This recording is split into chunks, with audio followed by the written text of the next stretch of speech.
Assalamualaikum warahmatullahi wabarakatuh. Shalom, Om Swastiastu, Namo Buddhaya, salam kebajikan, salam sejahtera bagi kita semua. Apa kabar mahasiswa dan mahasiswi Universitas Bina Sarana Informatika, khususnya pada program studi ilmu komunikasi? Semoga Anda semua dalam keadaan sehat selalu dan makin produktif berkarya dari hari ke hari. Pada hari ini senang sekali saya Ropikal Muntaha Meliala sebagai dosen pengampu mata kuliah Presentation and Negotiation Skill kembali menjumpai Anda pada pertemuan 4 dengan pokok bahasan baru, yaitu menangani tanya jawab. Teman-teman sekalian, seperti yang sudah kita ketahui, kadangkala presentasi akan disertai dengan kegiatan tanya jawab. Kegiatan tanya jawab antara narasumber atau public speaker dan juga audiens atau peserta yang hadir pada acara tersebut. Nah, ada beberapa kemungkinan yang dapat terjadi ketika ada sesi tanya jawab di dalamnya. Pertama, presentasi akan dinyatakan berhasil ketika seorang public speaker dapat menjawab pertanyaan audiens dengan bagus dan mulus, atau presentasi dapat dinyatakan gagal ketika public speaker tidak dapat menjawab pertanyaan audiens dengan bagus dan mulus. Maka itu ada beberapa hal yang perlu dipersiapkan bagi seorang public speaker sebelum menangani kegiatan tanya jawab di akhir presentasinya.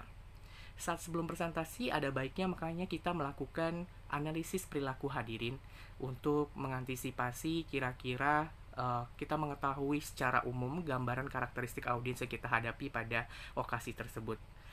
Kemudian kita dapat mengkategorikan kira-kira manakah golongan-golongan audiens yang mungkin akan menjadi critical thinker dalam acara itu, dan bisa meramalkan sedikit kira-kira apa yang akan menjadi pertanyaan dan bumerang bagi kita saat kita melakukan presentasi. Maka dari itu penting sekali bagi kita sebelum melakukan presentasi untuk selalu kritis dengan penampilan kita dan bahan yang kita siapkan dengan berprinsip 5W1H tadi. Apakah 5W1H dalam bahan presentasi saya sudah tercukupi atau tidak?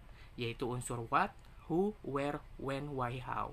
Apa yang sebenarnya saya bicarakan, di mana saya harus berbicara, kapan saya harus berbicara, kemudian siapa sih yang saya bicarakan, kemudian bagaimana proses peristiwa yang saya bicarakan, dan mengapa peristiwa itu penting untuk dibicarakan. Yang kedua adalah tahap awal presentasi. Pada tahap awal presentasi, seorang public speaker yang baik harus mengetahui kira-kira bagaimana mekanisme sesi tanya jawab itu dilakukan. Apakah setelah kita menjelaskan presentasi secara keseluruhan baru ada sesi tanya jawab, atau setiap kita berbicara langsung adanya sesi tanya jawab per segmentasi. Nah, itu yang perlu kita ketahui juga sebagai seorang public speaker.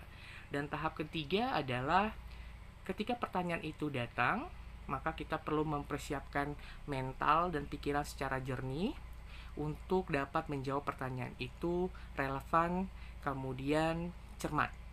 Jadi dengarkan sampai habis pertanyaan yang dilemparkan audiens.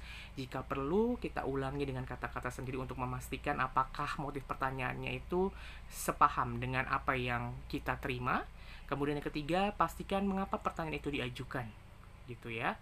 Kemudian berhati-hatilah dengan berbagai asumsi. Pisahkanlah tiap bagian pertanyaan yang diajukan.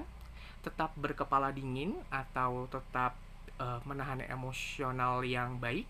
Kemudian jangan sekali-kali menghina atau maupun merendahkan penanya, walaupun pertanyaannya mungkin di dalam hati kita dianggap kurang berbobot, gitu ya. Kemudian jangan merasa bahwa Anda harus menjawab.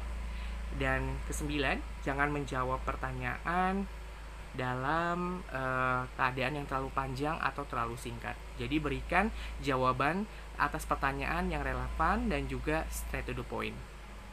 Dan ini adalah beberapa tips menangani gangguan saat tanya jawab. Di antaranya adalah kita dapat menghadapi beberapa tipe pengacau yang melakukan tanya jawab, ya, dengan pertanyaan-pertanyaan yang memang sengaja menjatuhkan seorang public speaker. Jadi kita dapat memberikan jawaban yang pintar dan lucu, memberikan jawaban yang serius, kemudian melanjutkan sesi pertanyaan jawab yang direncanakan seolah-olah kita tidak mendengarnya, gitu ya. Memohon hadirin agar mendengarkan sebagaimana mestinya, dan memerintahkan bagian keamanan untuk menggiring keluar semua pengacau jikalau dirasa keadaan sudah tidak nyaman atau kondusif lagi. Jadi berusaha untuk tetap stay calm, confident, kemudian sebisa mungkin kita dapat menjawab pertanyaan dengan tidak menunjukkan sisi emosional kita atau ketidaksukaan kita atas pertanyaan dari audiens. Kemudian jika dalam keadaan urgensi tertentu sang pengacau dirasa sudah tidak kondusif lagi, kita dapat meminta bantuan keamanan atau security untuk menggiring audiens itu keluar dari lokasi seminar atau presentasi kita. Demikian yang ingin saya sampaikan pada pertemuan 4 ini tentang menangani sesi tanya jawab dalam presentasi. Semoga ilmunya bermanfaat. Terima kasih. Assalamualaikum warahmatullahi wabarakatuh.